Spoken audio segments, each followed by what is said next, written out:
29th of June, 1942. Rain streaks Whitehall.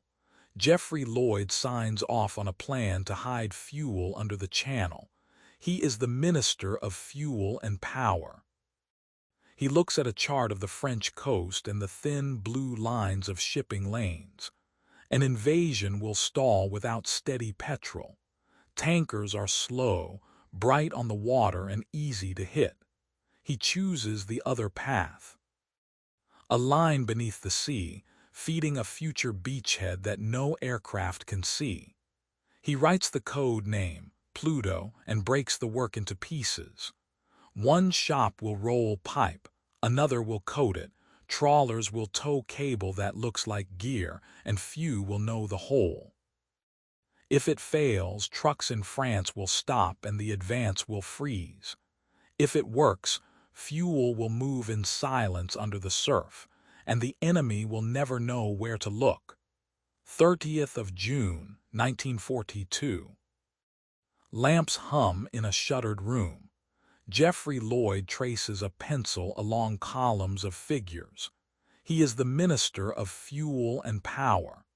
The tables show what the invasion will drink in petrol each day, and what the sea will take if they try to feed it with tankers. U-boats hunt the lanes. Bombers hunt the roadsteads. Even if ships survive, the ports on the French coast cannot swallow enough at once. He sets the requirement in his mind.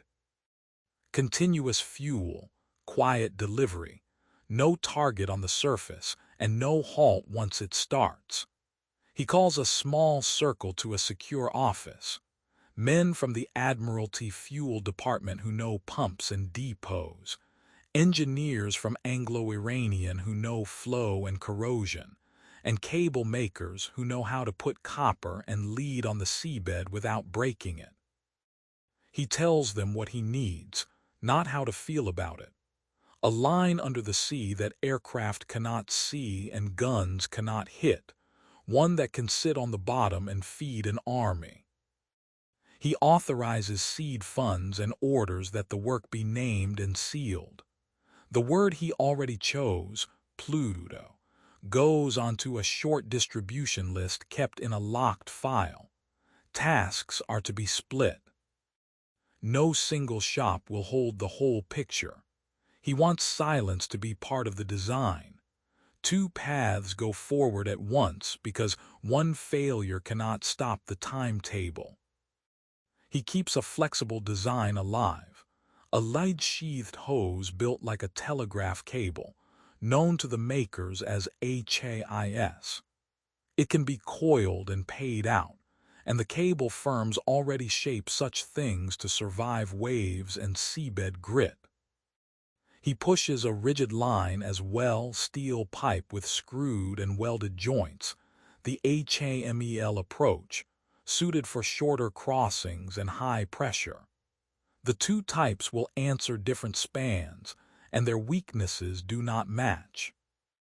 He sees the cost in material and effort. He accepts it because hedging is cheaper than a stalled army.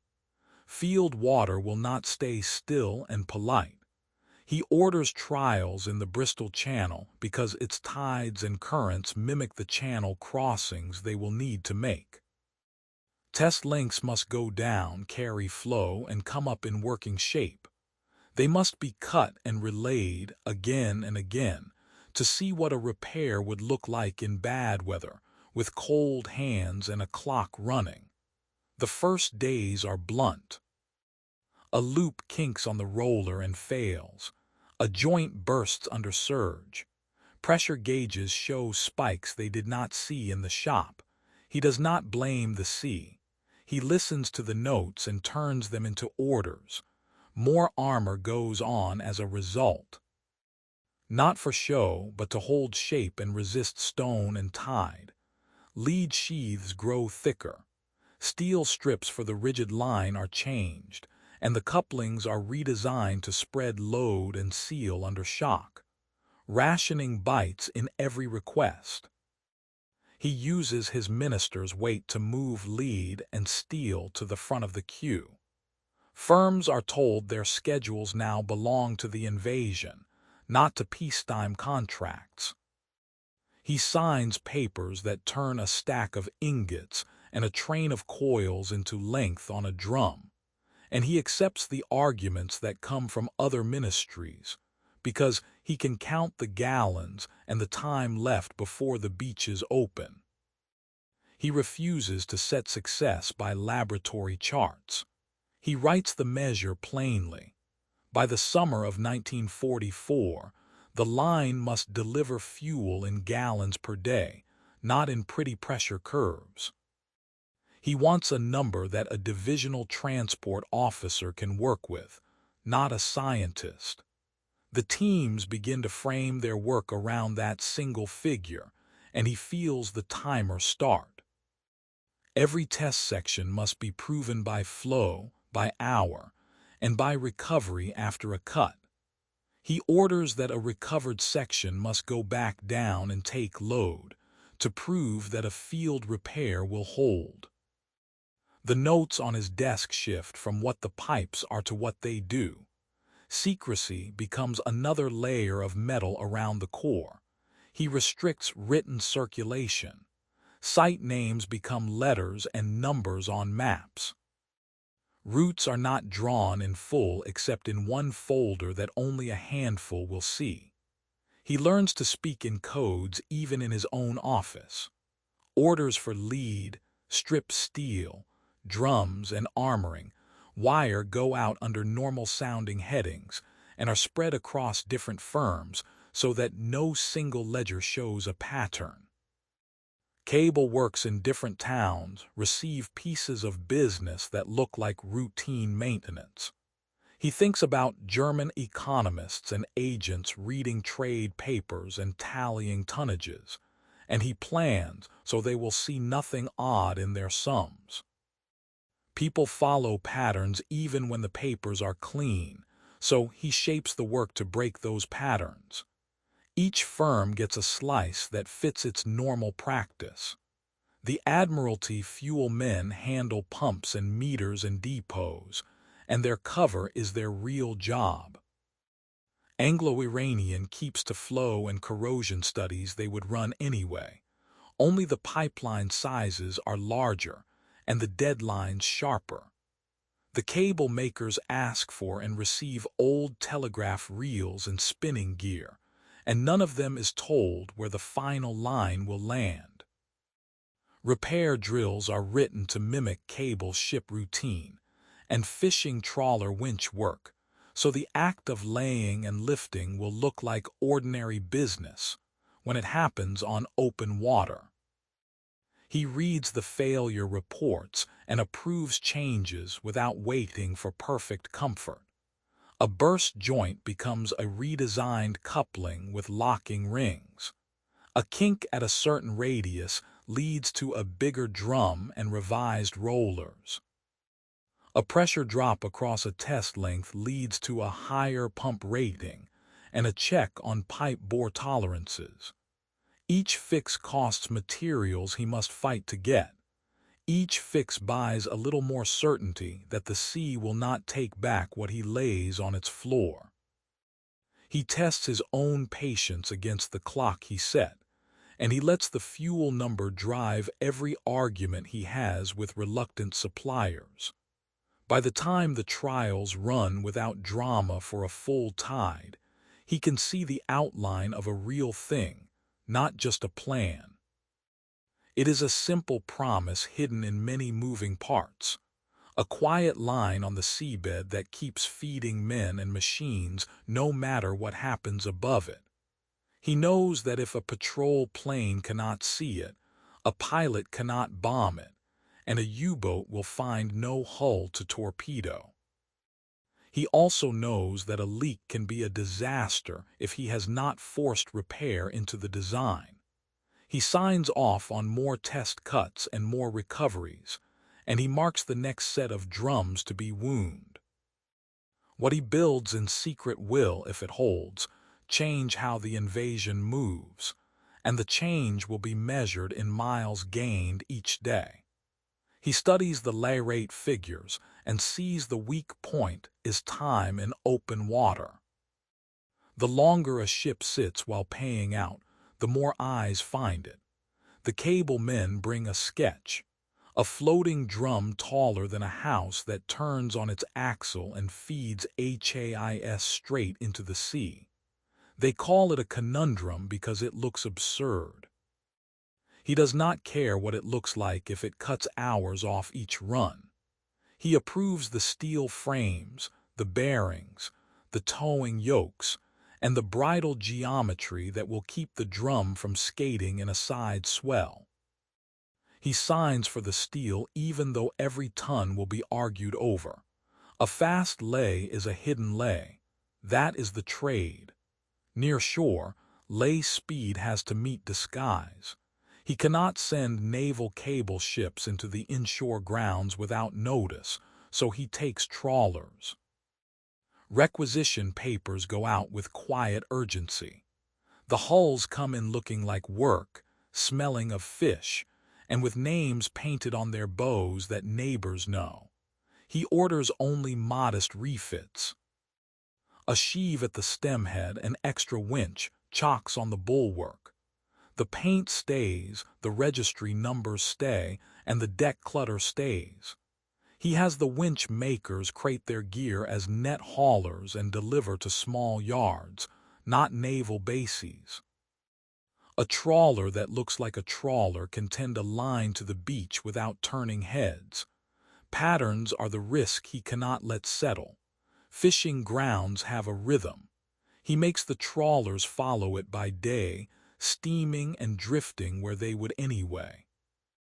Then he sets the real work on night slack tides, when current is at its gentlest and the sea does not pull at the pipe like a live thing. He has tide tables marked and convoy plots shifted so that a lay begins on the turn and runs until dawn. Luftwaffe reconnaissance likes light and contrast. He gives them darkness and routine instead. The conundrum tows are timed to meet their inshore handlers at night, transfer quietly, and be gone before breakfast smoke hangs over the water. The shore needs pumps, and pumps need buildings. He refuses bare sheds and naval fences. He tells the camouflage unit to make them ordinary. At one site the plans come back as a pair of bungalows with tiled roofs and lace curtains. At another they are a low garage with a hand-painted sign and a wash bucket by the door. He authorizes fake electric meters, real telephone lines, and a post box so a carrier will call without being told.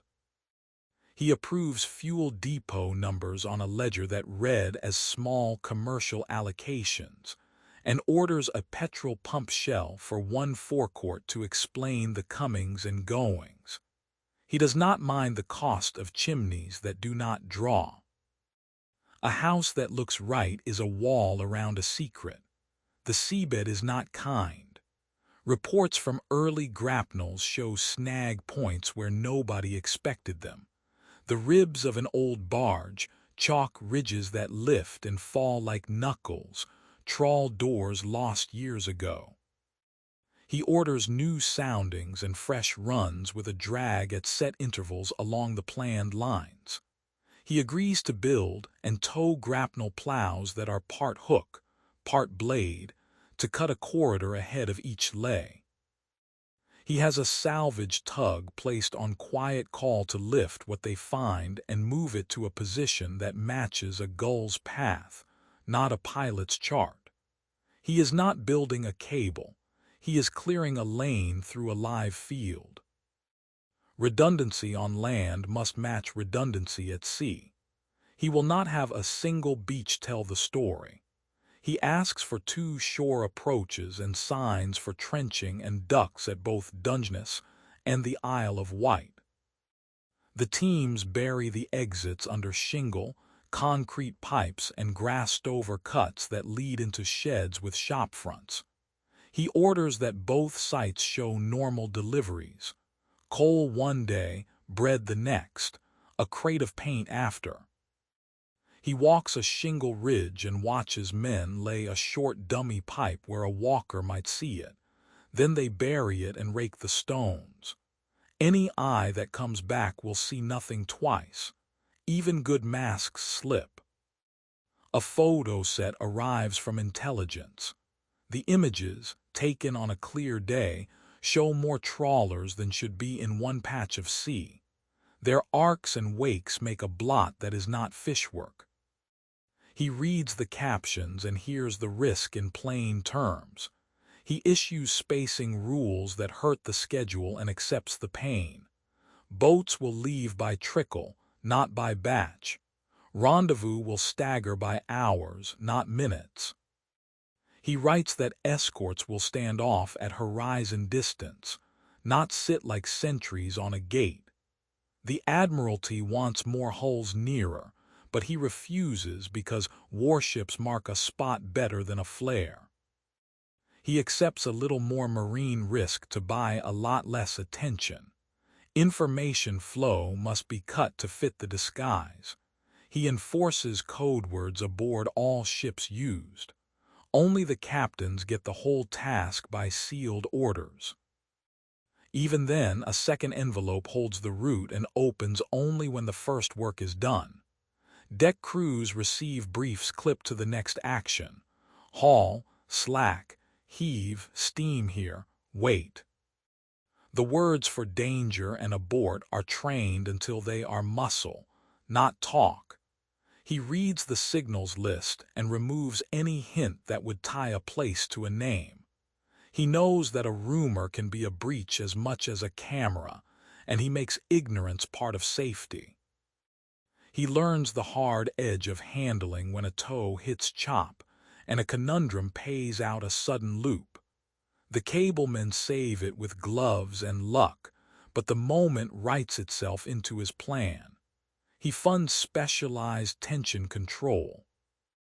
Hydraulic brakes on the drum, constant tension winches on the trawlers, and a dancer arm to keep shock out of the pipe. He moves the order ahead of ship guns in a priority list and takes the argument that follows. He has the men who will use the gear train on it in a dock basin until their hands find the levers without thinking. The next run is boring, which is what he wants. The drum turns at one pace, the line lies clean, and nothing on deck makes a drama that can be seen from the air. When the pieces run together, conundrums that feed fast, trawlers that look common, corridors scraped clean, pumps hidden as homes, he feels the design leave paper and enter water. The result is not a trick but a rhythm. Move when eyes are closed, look like what belongs, leave no straight line for an enemy to follow.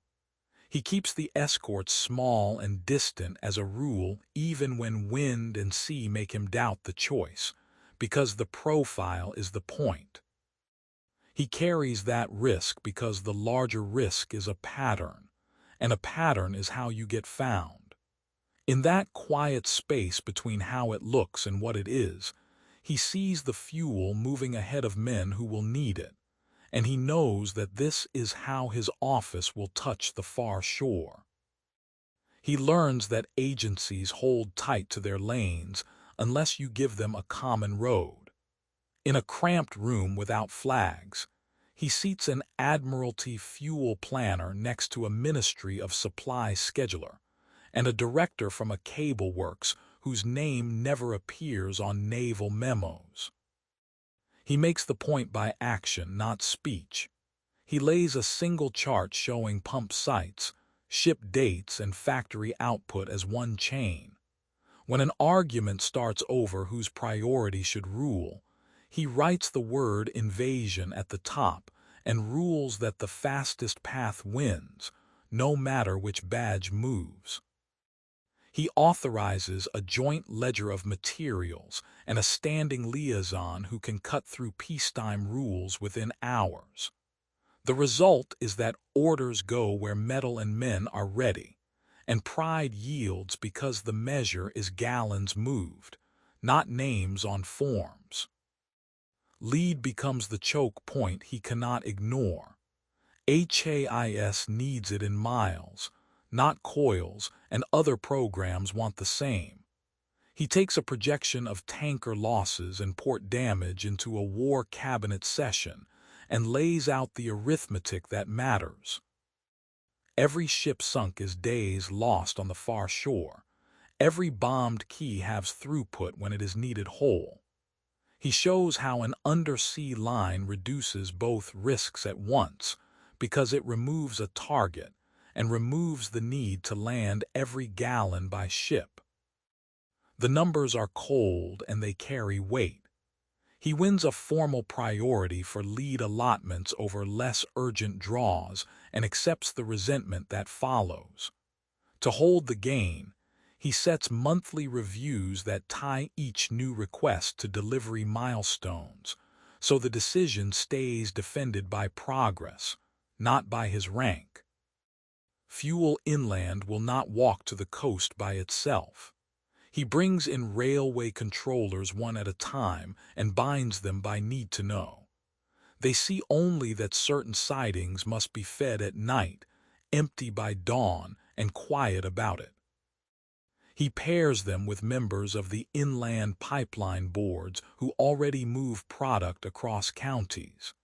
He orders that coastal pumps are to drink from inland tanks that are topped in darkness, so seaside towns do not wake to queues of wagons or the smell of petrol.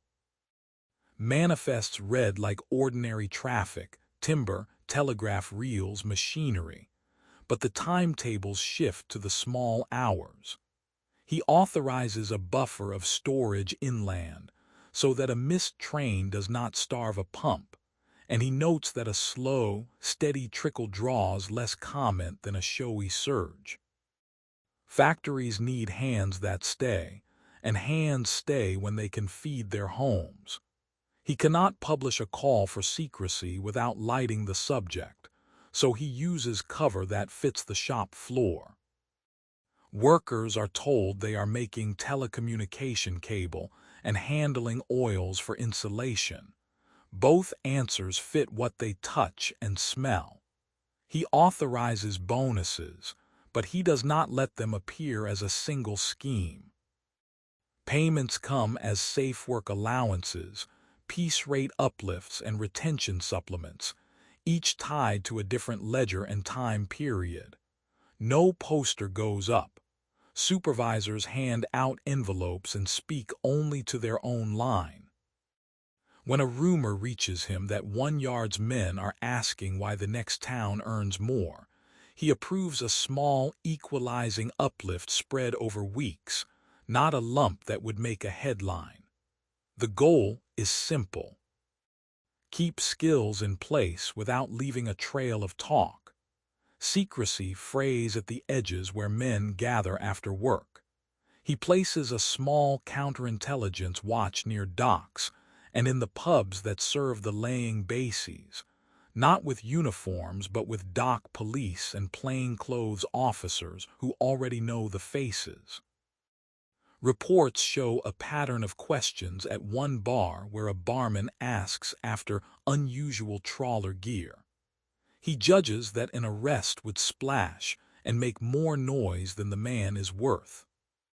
He orders instead that crews who drink there be rotated to other ports, and that their leave is staggered so the same tongues do not hear the same stories. He has a few decoy loads moved in daylight, theaters with empty drums, spare winches lashed where they can be seen, so that the scraps of talk do not add up to one picture. The point is not to stop words, it is to blunt them. Engineering pride is a quieter risk but just as real. Cable men trust HAIS, pipe men trust HAMEL.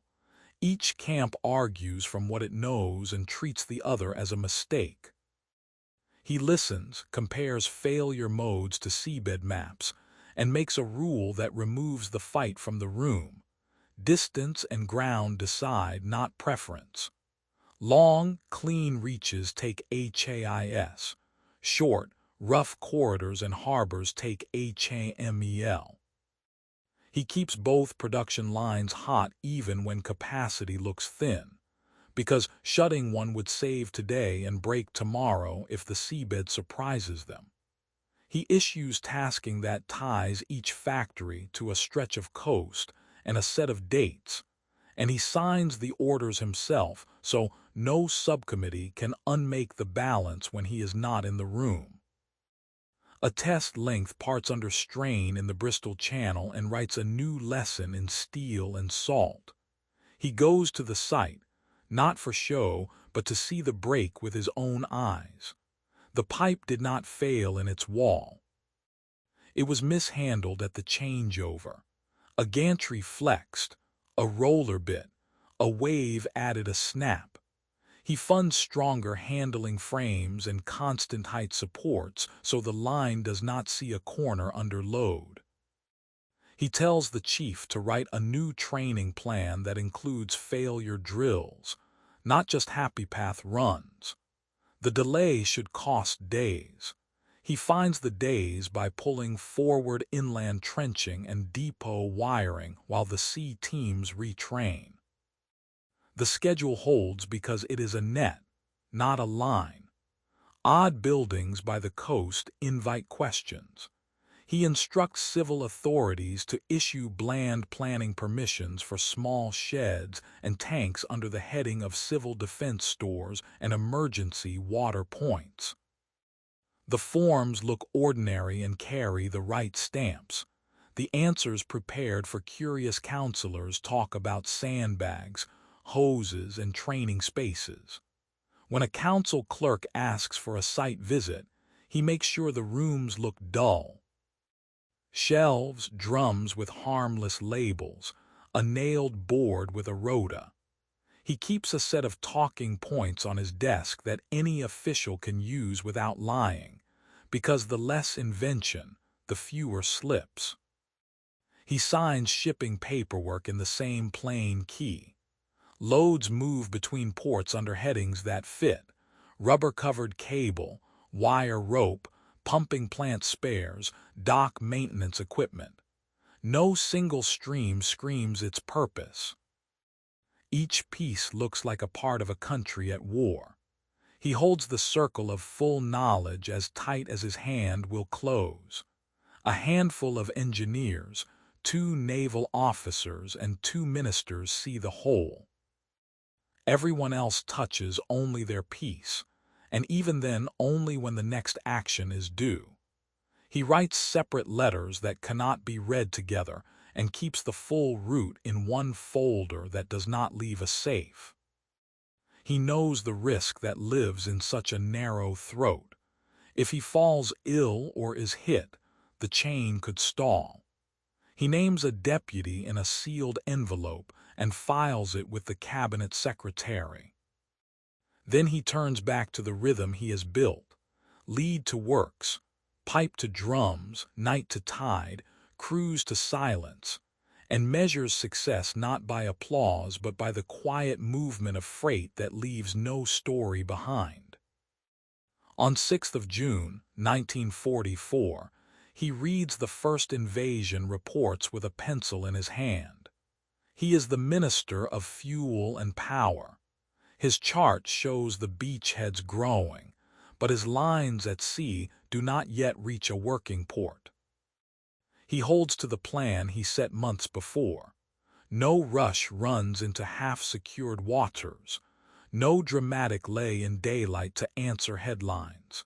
He writes the same rule he has used all along: reach a safe landing point, then feed it. The choice costs him days on paper and buys him lines that will not be cut by shells or harbor fires. On 27th of June, 1944, Cherbourg falls and he moves. The Isle of Wight site begins to push the first Bambi strands toward Normandy. Early gauges show less than the engineers promised in the room. The long reach throws away pressure. Joints that looked fine in a basin now sweat under surge. He funds fixes without argument. New gland materials, stronger end fittings, better strain relief on the shore ramps. He orders the handling teams to swap drums that showed kinks and to replace suspect lengths before they fail at sea. At the same time, he keeps his eyes on his contingency. An alternative route must be ready if distance keeps stealing gallons. He pivots to the shorter span he had marked in pencil months earlier, Dungeness to Boulogne. He chooses it because it cuts the water miles, because the seabed survey looks kinder, and because Boulogne can link fast into the growing inland grid. He authorizes more Conundrum tows, not as a surge, but as a sequence that will not leave a pattern for eyes overhead. He lets the sea teams lay parallel lines for capacity and redundancy, each with spacing that avoids a single snag cutting all at once. He orders extra grapnel runs and debris lifts along the last miles to make sure the shorter run pays the dividend he expects. By 22nd of September 1944, a message sits on his blotter that matters more than any speech. Flow is steady from England into France through lines that have sat on the seabed for weeks. He does not celebrate. He orders a pressure ramp in steps with holds between each increase, and he ties every rise to inspection of strain readings and pump temperatures. When one gauge shows a flicker, he halts the step and lets the system cool. Ambition can break steel as surely as a hammer. He puts the slow climb in writing and signs it so nobody has to win an argument on a key in the dark. The front moves, and his ledger has to move with it. He approves more strings where shore teams and drums can meet the tide without fuss, and he tells his inland men to add link pipes and storage on the French side, so a burst or a storm does not starve a depot. The flow sheets for early 1945 show peaks in the hundreds of thousands of gallons each day. He treats the number as a working tool, not a prize. When a cold snap threatens pump seals, he pulls spares through an already thin supply chain and buys enough margin to keep the graph smooth. He watches the draw from forward armies and adjusts his asks at home, so the pumps push a steady column instead of surges that stretch joints. He reads intelligence summaries with the same calm eye he uses on pressure plots. They hold no confirmed German awareness of the lines and no attack. He does not call that luck. He writes down the reasons he believes in. Trawlers that looked like trawlers, pumping houses that looked like shops and cottages, work that moved on slack tides and left no bright shape on water. He keeps those disciplines in force even after success.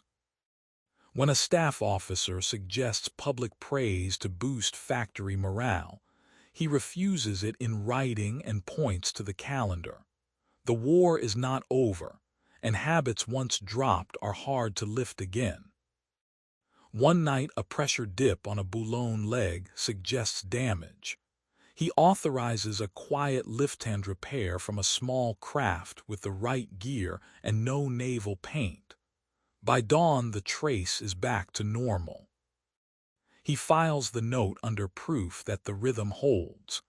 By the time winter gives way, he can read the war's pace in hoses and figures rather than in headlines. Tanker runs along the coast are fewer and more spread, and the port lists on his desk show less vulnerability to weather and bombs. Field commanders write that fuel at the depots arrives when promised, and that road columns do not idle for lack of petrol. He does not let those words change his choices. He keeps adding strings where crews and stock allow, and he keeps the pressure ramps cautious after each new connection.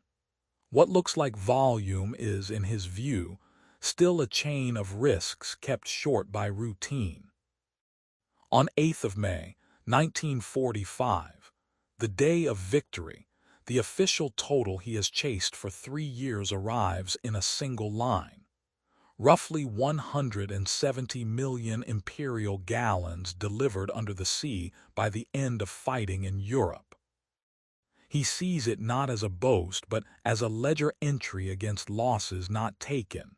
Fewer tankers exposed, fewer men on fuel barges swept by searchlights, fewer storage sites lit by bomb flashes. He authorizes a narrow release for the record, the code name, the broad idea, the scale. He keeps the tradecraft sealed, routes, timings, the way a fake bungalow can hide a pump, because what worked once may be needed again. Where he can, he puts the buildings back to use in peace. A garage becomes a real garage. A pump house becomes a store. Conundrum frames are cut up or turned into dock hardware. He lets the moral weight of it settle only when the papers are done. He thinks of hands on cold winches and shoulders under drums, and of crews that went out on black water to keep soldiers in France from running dry. He made a trade on their behalf, hide danger among a few so that many could move without looking up. He cannot write that into a statute, but he can carry it in how he signs orders. His final memorandum links quiet supply to speed in battle and sets down what he has learned, that the best help to men in open fields can be a line no one sees. He closes the file without ceremony and leaves a record that a minister who never fired a shot helped change the ground an army walked on. After victory, he lets the coast shed its camouflage. The pump houses he hid become what they pretend to be.